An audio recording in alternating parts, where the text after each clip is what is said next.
Hello tout le monde, aujourd'hui on va parler du colorisme. La dernière fois j'ai vu les gens s'enjailler parce que j'avais fait une vidéo dans laquelle où je dénonçais une sorte de dénigrement et de stigmatisation de la femme aux teintes noires par rapport à la femme aux teintes brunes ou blanches ou claires de peau, comme on les dit. Les gens m'ont dit Mira tu exagères et tout, donc ça s'appelle en fait le colorisme. Je vous mets la définition là. Mais le colorisme, exactement, c'est quoi?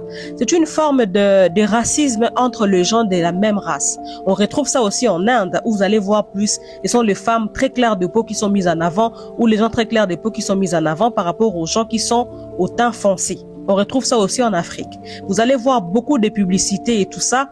Soit ça va être des femmes très claires de peau qui sont mises en avant, soit ça va être des produits éclaircissants où on va dire aux femmes, oui, voilà, éclaircissez-vous la peau, vous allez être plus brillante, plus belle et tout. Comme quoi être brune ou plus claire de peau, c'est ça la beauté en fait. Et le colorisme, c'est vraiment la discrimination. Discriminer les femmes aux teintes noires par rapport aux femmes aux teintes plus claires. Donc voilà, ça vient d'où ça, ces colorismes-là en fait? Le colorisme, c'est un déchet de la colonisation, appelons ça comme ça.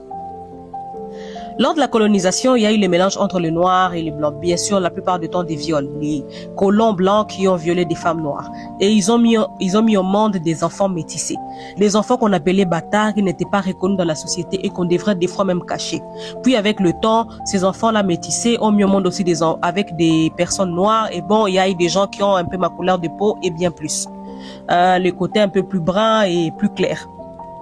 Et donc, pendant les colonies, lors des colonies, vous allez voir que les Noirs étaient tous unis, se mettaient ensemble et à chaque fois qu'ils voulaient se révolter et se rebeller contre leurs maîtres blancs, les maîtres blancs, quand ils se rendaient compte, ils disaient, ceux-là, ils se comprennent très bien, bientôt ils vont se rebeller. Donc, ils créaient une zizanie entre eux.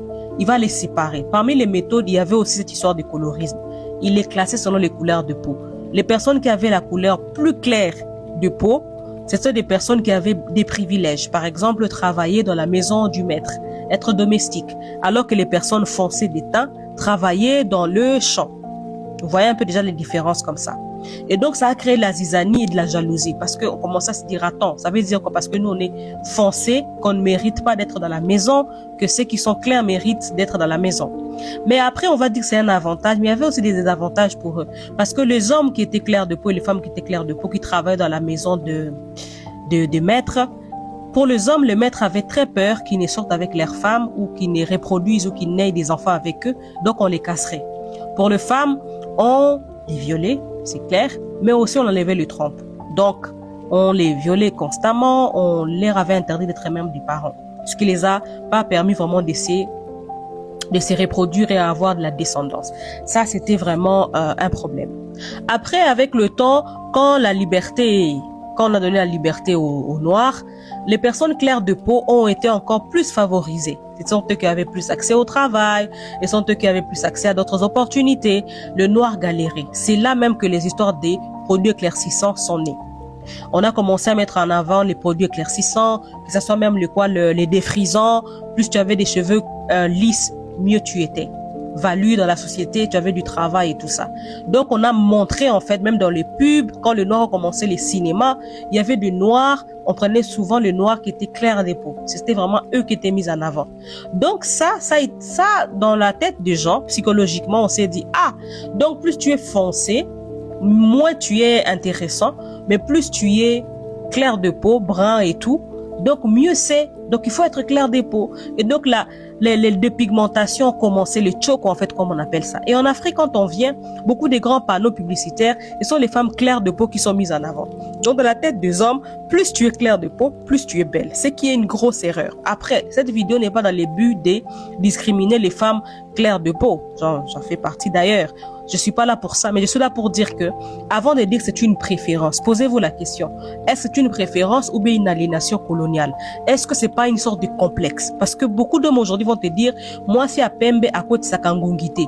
Il y avait des stations comme ça pour dire que la femme claire de peau, ne peut pas faire entrer les moustiques dans la maison. Donc, plus tu es clair de peau, mieux c'est. Donc, ça, c'est un produit de la colonisation.